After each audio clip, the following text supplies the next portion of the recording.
président de la république génn na ko démb pour génn te waxul dara en tout cas li sénégalais yi di xaar ci moom pour mu wax ko li adduna bi yëpp di xaar ci moom pour mu wax ko waxu ci dara donc ñun li muy woote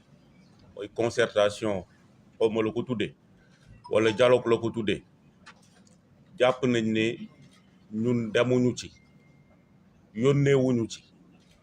tooguñu ci table bu ñuy discuter loolu comme ni ko président Boubacar Camara waxee léegi li ñuy xaar ci président de la république mooy mu dëggal décision bi nga xam ne moom la conseil constitutionnel jël considérant 14 li mu ci wax leer na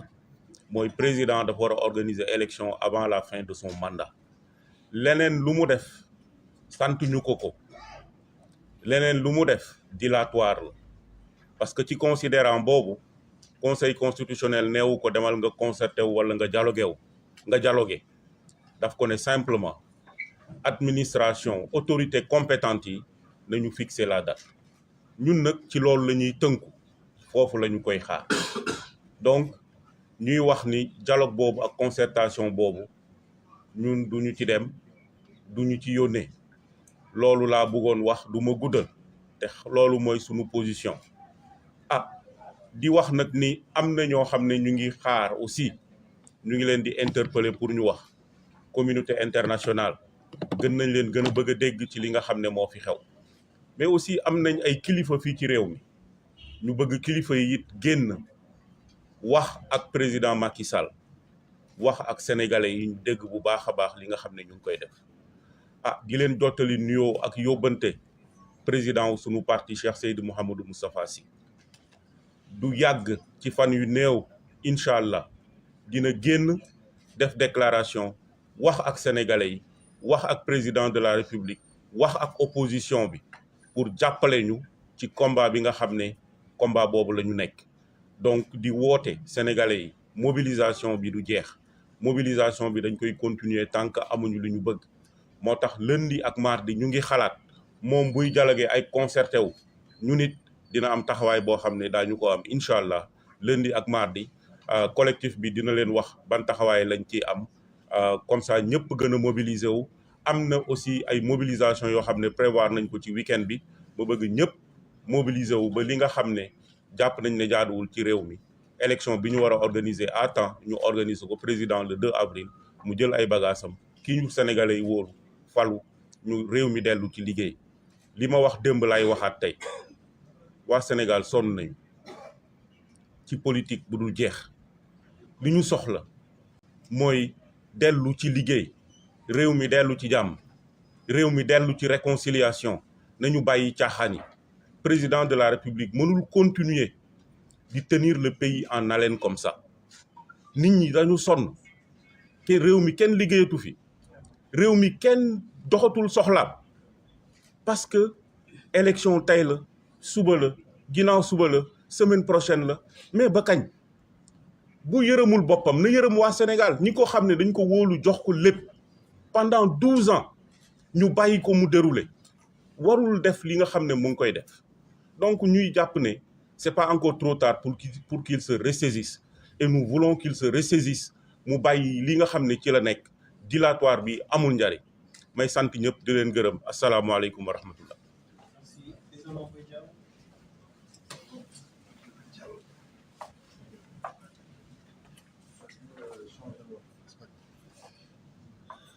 asalaamaaleykum wa rahmatullah mbokk yi li ñu dajale tey mooy joxe woon suñu position ñun FC 25 ci waxtaan bi nga xam ne njiitu réew mi Macky Sall amooloon na ko démb ak ay taskatu xibaar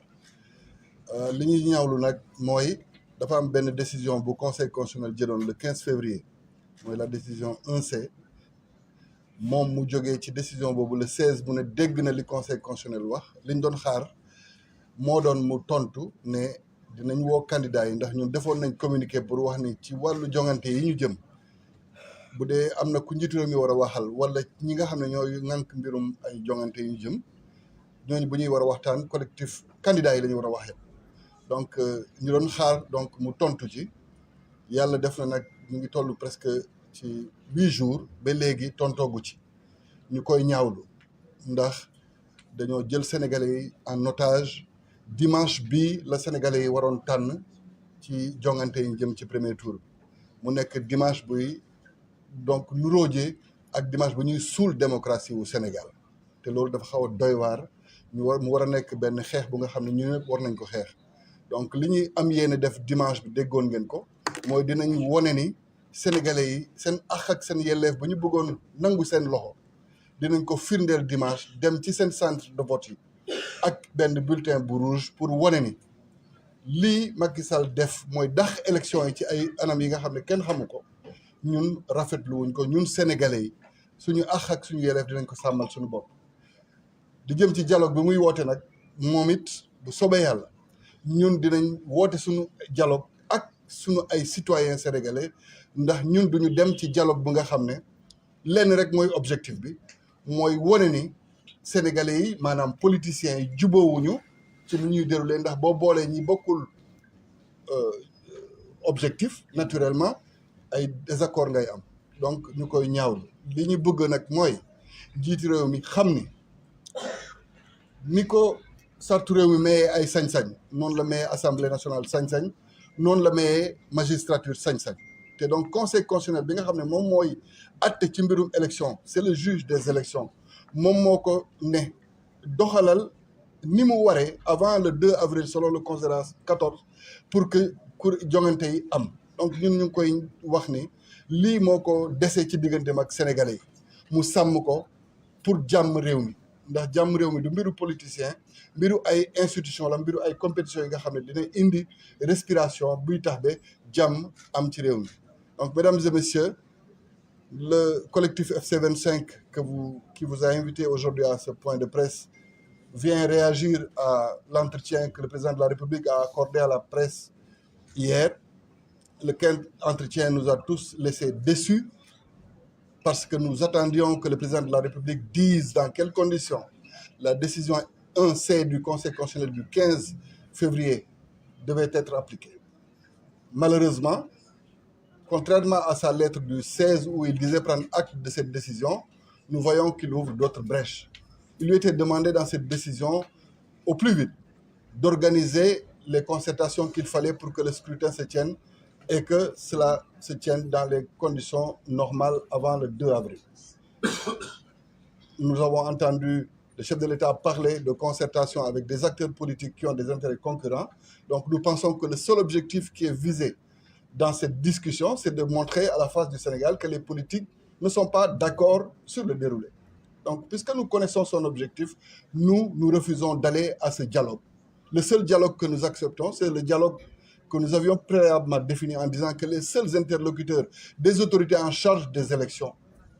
c'est le dialogue entre les candidats et eux. Aucun autre dialogue ne peut être possible. À défaut, nous lui donnerons l'occasion de poursuivre indéfiniment ce mandat qu'il va utiliser sous d'autres formes.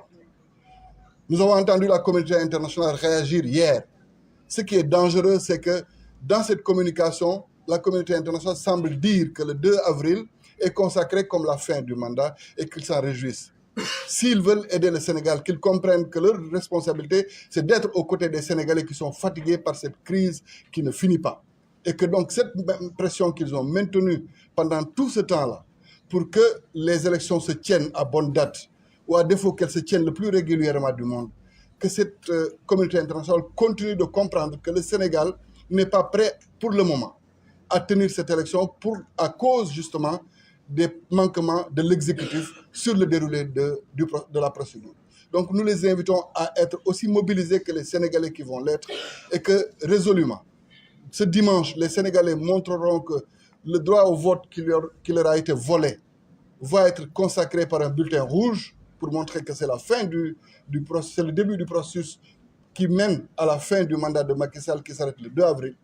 et que résolument, son dialogue sera remplacé par un dialogue entre les candidats et les citoyens les lundis et les mardis. Et pour ça, la coalition FC25, donc le front FC25 reviendra avec les éléments d'information qu'il faut. Nous appelons tous les citoyens à la mobilisation pour qu'on comprenne que le droit sacré de vote qui peut être spolié cette fois-ci, peut être défendu par eux-mêmes de concert avec tous les démocrates du pays. Je vous remercie. Merci, président Cheikh Tidiane Dièye.